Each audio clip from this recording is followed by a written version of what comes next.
ચાર જુગના આધાર છે ઉપકાર મહી અવતાર ને સૃષ્ટિ તણા શણગાર પાવન તીર્થ ફરિયાદ તીર્થ થઈને તારજો હવે બગદાણા વાળા સંત ભજન યાદ કર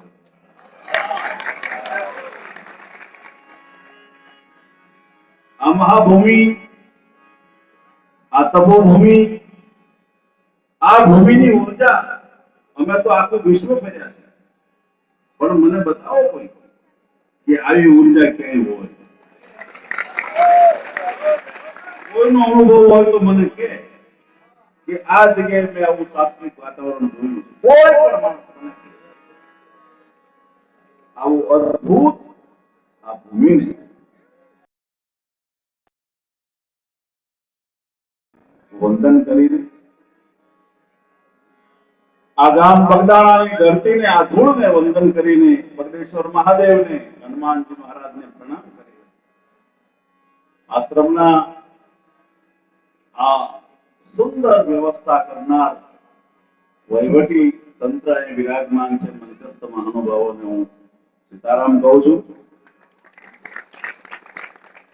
આ બધા જ અહીં ઉપસ્થિત એટલા માટે આ બધાને ઓળખું છું આમાં નામ લેવા બેસું તો મારો પાર આવે એવું નથી પણ બધાના હૃદયમાં હું બજરંગદાસ બાપુને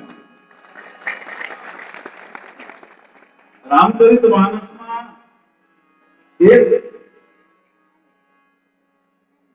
શ્લોક એનું મહત્વ એટલું છે કે 3 કરોડ રામાયણનો પાઠ નું ફળ છે એવો એક શ્લોક છે 3 કરોડ રામાયણ નો પાઠ નું ફળ છે એવા સંતોનું મત નીલાંબુજ શ્યામલ કોમલાંગમ સીતા સમારોપિત વામ ભાગમ બાણો મહાસાયક ચારુ ચાપમ નમામિ રામમ રઘુવંશ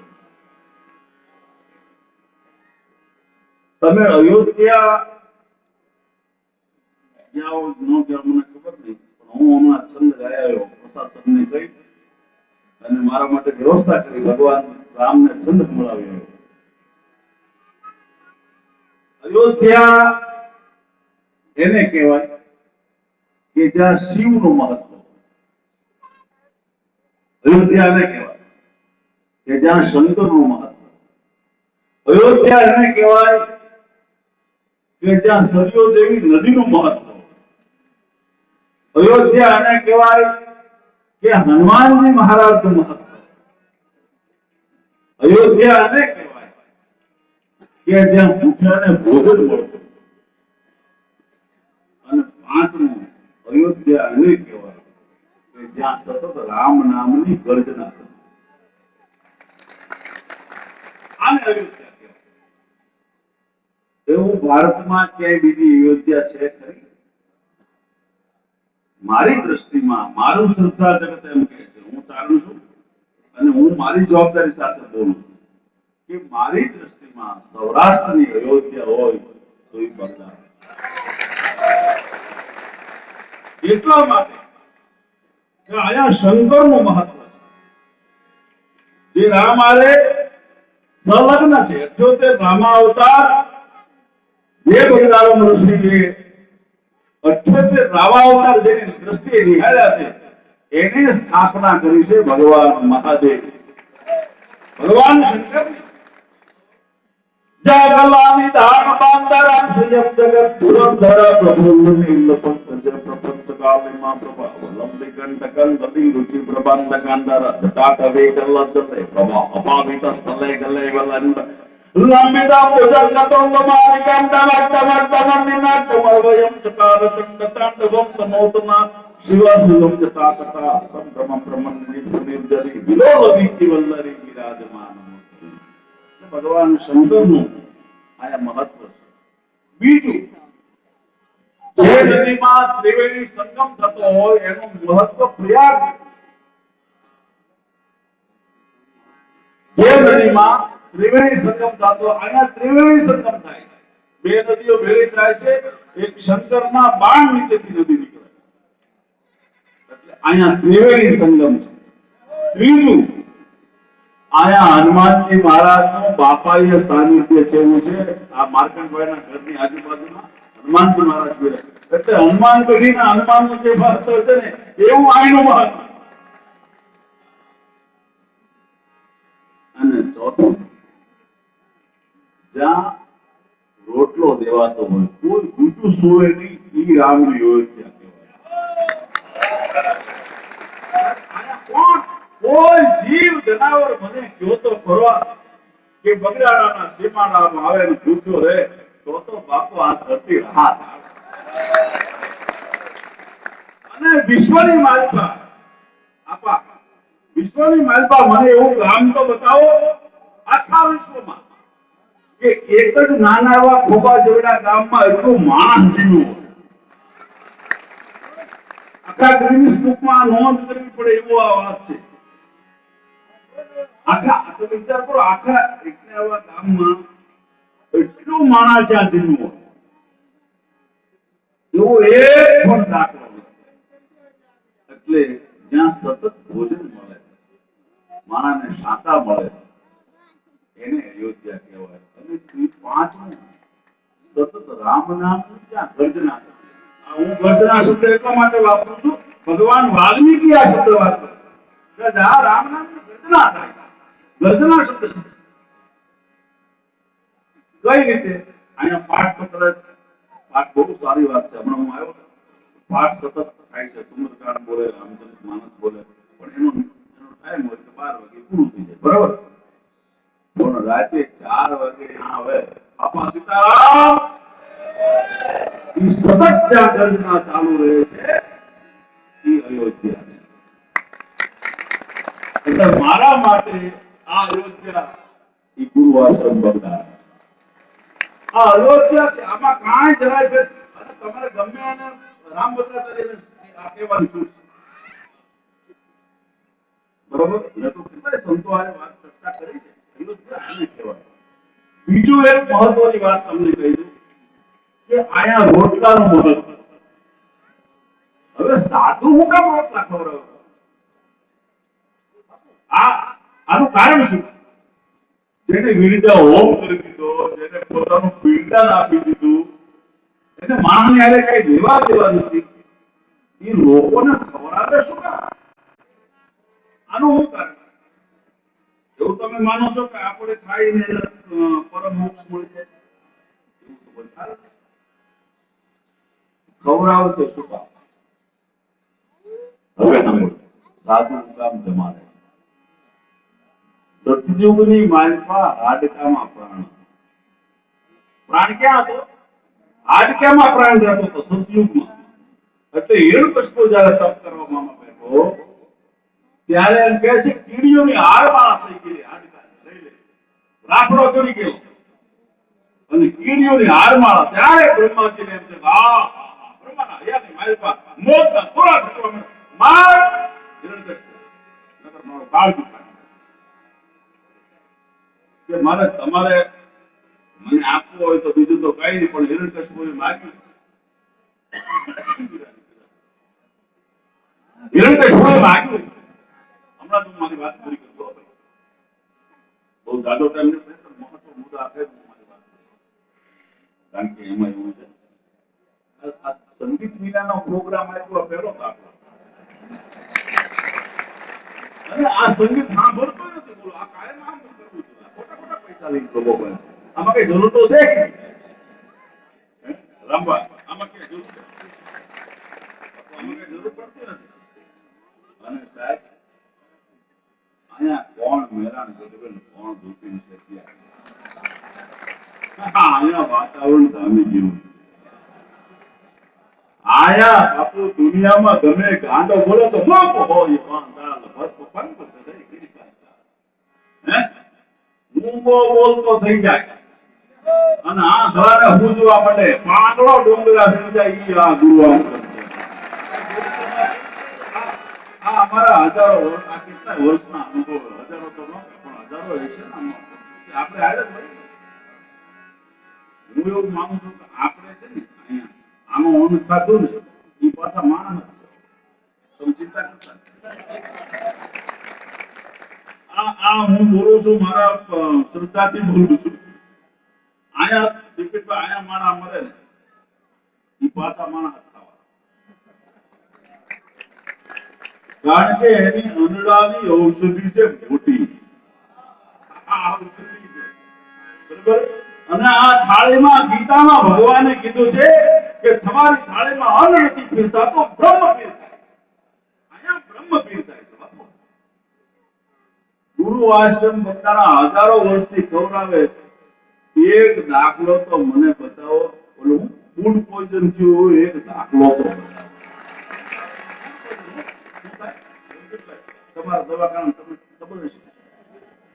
પોઈઝન કેમ કે ફૂડ પોઈઝન થયું બધું ઓલા આ ફોટો બાપરો દવાખાનામાં હું તેથી ઉદઘાટનના પ્રોગ્રામમાં હતો.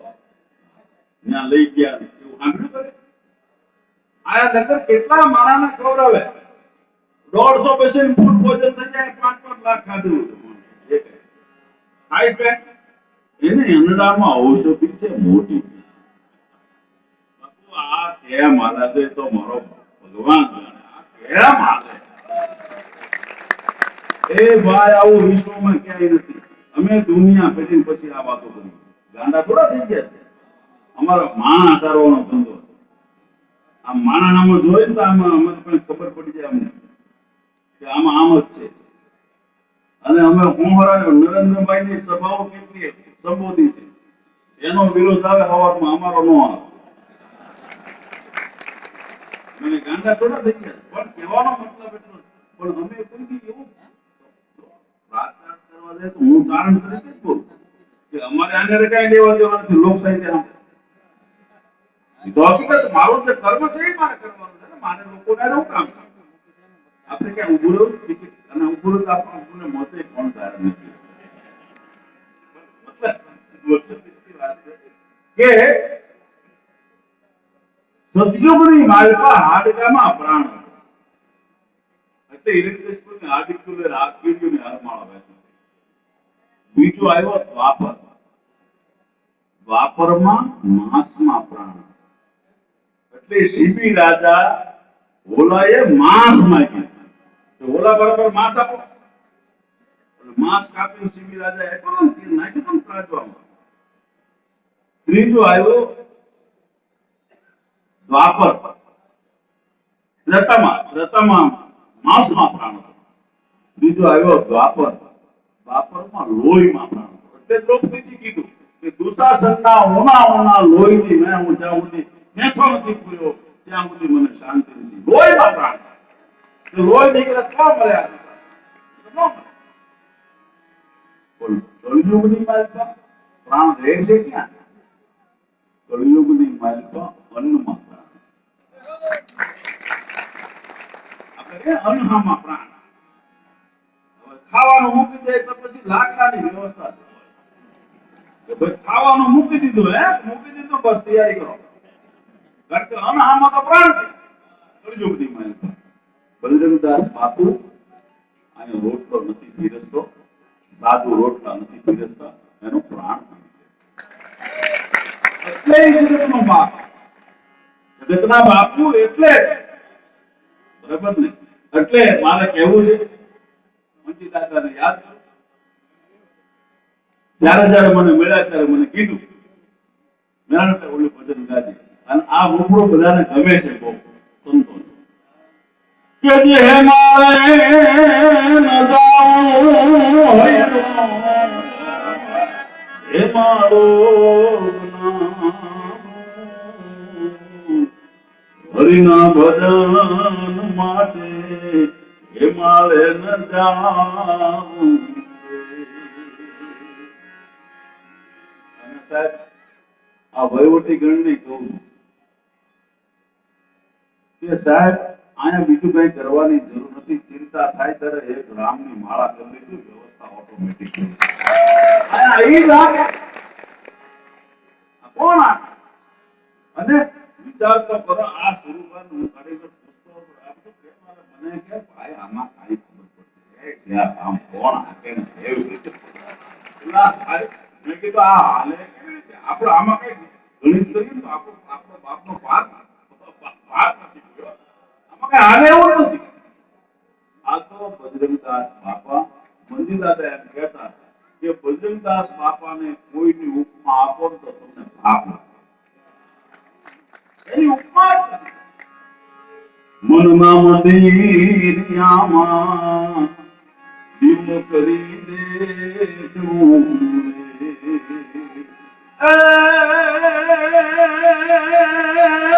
ભક્તિ આગે સૌને દેખીને દેખા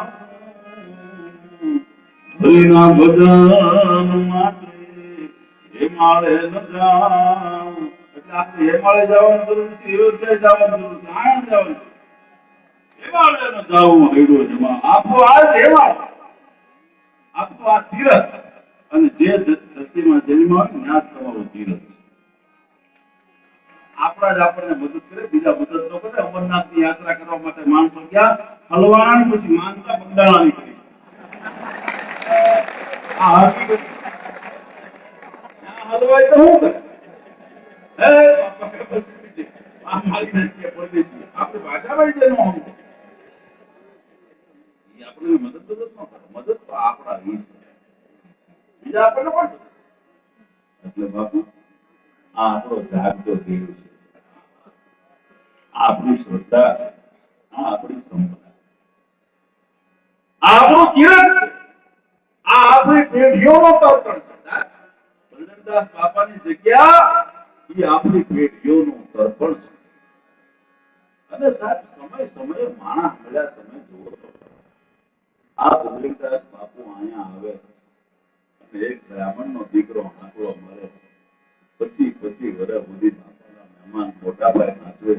આ કેવી મોટી વાત છે, તમે વિચાર તો કરો. અને પછી યોગ્ય માણસો એને મળી જાય. આ કોઈ માણસે નક્કી કરેલી વાત નથી, આ વ્યવસ્થા ઉતરેલી છે. આ કોઈ આ કરી જ ન શકે સાહેબ. અમે પૈસા વિના 500 રૂપિયા આપા ઓછા આપે તો એ ગામનું પાણી નથી. અને અહીંયા કઈ લેવાનું મન ન થાય કારણ નથી. અને બધા ટાઈમે આવી જાય અમે આવી ન હોય વાતમાં હું માન 3 લાખ આપો તો રાતે 12 વાગે જાય. હે આ સવારમાં 9 વાગે મુકમ આવી જાય. જબરદસ્તી ઘરનાની અસરત થાય ક્યાં જાવું તમારે?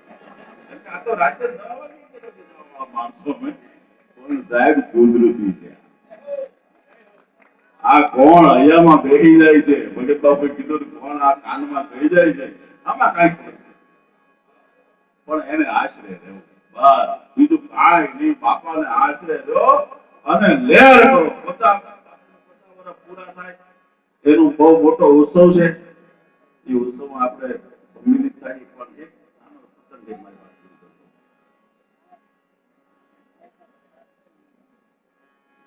રામ નામનું મહત્વ શું? બજરંગદાસ બાપા સતત જેની હારે બહુ બાપાના નજીક સંબંધ હતા એવા પ્રેમદાસ બાપુ, રામદાસ બાપુ બોલે દશાની ધર્મશાળા આખી જિંદગી કાઢી નાખી. આશ્રમ જ ન કર્યો, દશાની ધર્મશાળા મળ્યા બાપુ. અને સમર્થ નો બિરુદ બેન જ છે, શિવાજીના ગુરુ ને ગોદડિયા બાપુ. બાકી કોઈ સમર્થ નો બિરુદ કોઈ નથી. એટલે બજરંગદાસ બાપુ ને હારે ખૂબ સત્સંગમાં બેસતા. ભાવનગર મહારાજ આવ્યા દશાની ધર્મશાળા પાટ નાખેલી. બાપુ મહારાજ સાહેબ બાપુ બેઠા કે બાપુ રામ નામનું મહત્વ હું ક્યારેક કહીશું. રાતના 12 વાગી ગયા છે, આપને ભાવનગર પધારવાનું. બીજે દી આવ્યા બાપુ રામ નામનું મહત્વ ત્યારે કીધું કે તમે 18 પાદરના દર્શીના જણી છો અને હું મોંડિયો સાધુ. તમે ધૂળમાં બેઠા હો અને એક સાધુ પાટ માથે બેઠો. આનાથી મહત્વ મોટું તમે માનો છો?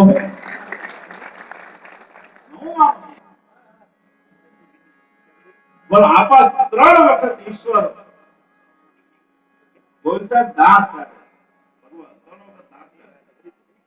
ક્યારે 3 વખત દાંત કાઢે છે? એક કરોડપતિ માણા મજૂર માણાને મજૂરીએ બોલાવી 400 રૂપિયા નક્કી કર્યા મજૂરી કરાવી સાંજે 6 વાગે કઈ તારા ધણસે દેવાના થાય છે. અને ઓલો રોતો રોતો કપડા કર્યા તો એ 100 રૂપિયા વધારે નહીં. ત્યારે ઈશ્વર દાંત કાઢે.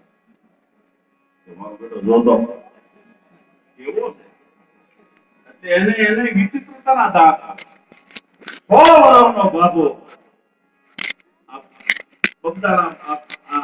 ભાવનગર ગોવિંદ બાપુની હોસ્પિટલમાંથી ડોક્ટર રજા આપી દે કે હવે ખાધા નહીં થયો ત્યારે 100 વર્ષનો બાબો એમ છે હજી મને અમદાવાદ લઈ જાવ નહીં. ત્યારે ઈશ્વર સાથ આપે. અને જેને વિદ્યા હોમ કરી દીધો છે, જેને પોતાનું પિંડદાન કર્યું છે, એવા સંન્યાસી જ્યારે આશ્રમ માટે 2 ગુરુ ભાઈઓ કોર્ટે ચડે છે ને ત્યારે ઈશ્વર સાથ આપે. આ એમ કેમ નથી કહ્યું તારે જોતું પુરાય આ બધું છોડ્યું આ માથા પર હું કામ કરું પણ કેવાનો આવશે કે જે હે માણે નો જાન એ હોય તુલસી સાહેબ હે માવો હરિનામ ભજન માટે હે મળે ન જાવ. હોસ્પિટલ બહુ સારું છે ને અમે પ્રોગ્રામ કરી દીધું. પછી મને કીધું મને કે નારાયણભાઈ તમારે કઈ સેવા લખાવી તો અમે પૈસા તો આપી કીધી મેં કે દાખલ થવા આવે બીજું તો હું કરીએ બાપાની સ્થિતિ થાય ત્યારે ખાલી ગાવા નહીં અમે અહીં રહીએ છીએ એટલે અમને હુકમ કરજો અમારા લાયક જે કઈ સેવા હોય એ સેવા કરીએ ને અમે કરતા થશું. સૌને બાપા સીતારામ જય જય.